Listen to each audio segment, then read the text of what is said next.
Over the past 60 years, the amount of sugar consumed as part of the typical Western diet has increased dramatically. Significant increases in sugar consumption have been documented in most countries where heavily processed food has become readily available. Surprisingly, some experts estimate that only 1/6 of our sugar comes from desserts or foods that we think of as sweets. The majority of our sugar comes in the form of highly processed food and sweetened beverages. Many people are becoming aware of the need to reduce their sugar intake in order to maintain a healthy body weight. But what many people still aren't aware of is the fact that sugar, under a variety of different pseudonyms, is added to so many foods that we don't expect to contain sugar. Things like packaged breads, condiments, chips, sauces, and salad dressings.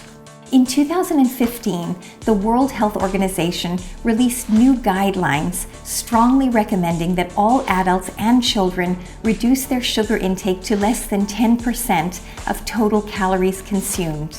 These recommendations go on to suggest that a further reduction of sugar intake to less than 5% of total calories would likely have additional health benefits.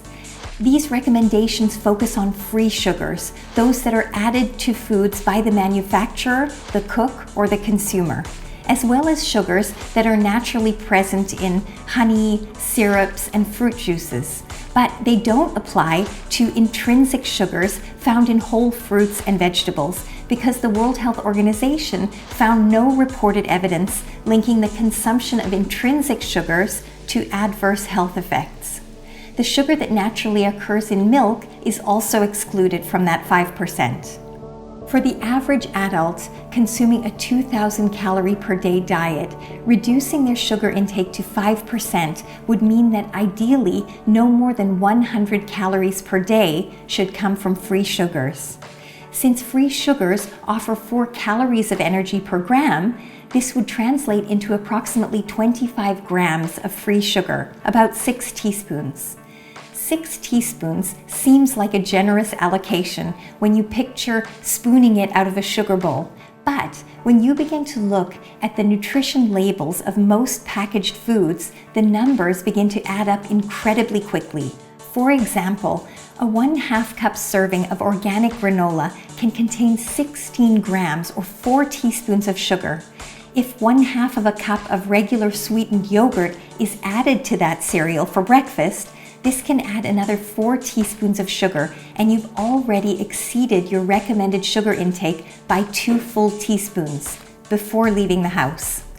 There's a growing consensus that we need to cut down on our sugar consumption, and yet there may be a downside to vilifying sugar the way we did with the dietary fats.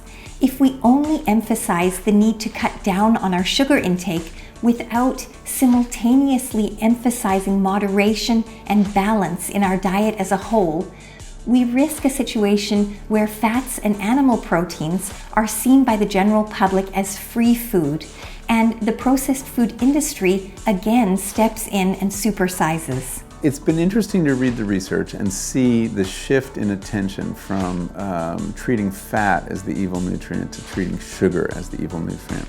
Now, we went overboard on fat. It turns out fat is not as evil as we thought, and saturated fat is not necessarily the thing to worry most about in your diet. And in fact, our obsession with saturated fat led us to promote trans fats, which turned out to actually be lethal. So I'm very wary of focusing all our attention on a single nutrient. Sugar's been part of the human diet for a very long time. It's prized by people all over the world. We have evolved to like the flavor of sugar for very good reasons, but we are eating too much of it. And I think we definitely need to cut down on the amount of sugar we're eating, but I think companies need to disclose added sugar, which they don't now have to do in processed foods. I'm very concerned that sugar is being added to foods that never were sweetened before. Things like bread now have sugar in them, and condiments of all kinds. Because if you put more sugar in a food, you will sell more of it. So we need to be conscious of it. But does it explain everything about our diet? No, it really doesn't.